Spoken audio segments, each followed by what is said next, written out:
Ang mga herbal food po natin ngayon, click yan. Lalong-lalo na po yung mga paggamit natin ng mga herbs. Ang lagi ko pong sinasabi at lagi kong ini-endorse, ito po ay proven po sa akin, ay ang Mira Oil. It is a first aid beauty kit in a bottle. Ang lagi ko pong ini-endorse sa inyo kasi ito ay proven sa akin at nakikita ko namang proven din sa iba, especially sa lahat ng mga natulungan nito ay ang Mira Oil. Since ito ay herbal, ito ay isang first aid and beauty kit in a bottle at hindi lang yon. Mula dyan sa maliit na botelya, andyan po ay may healing solution.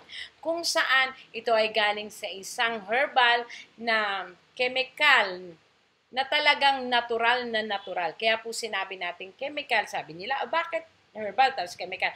Ano man pong bagay na inihalo ninyo na nanggaling ito man ay sa natural, magiging chemical po ito. Being ay natural herbs. Kaya ito po ay sure na effective. Yung mga nagsasabi na ganito, there is something wrong po. Maaaring kayang pagalingin ng Mira Oil.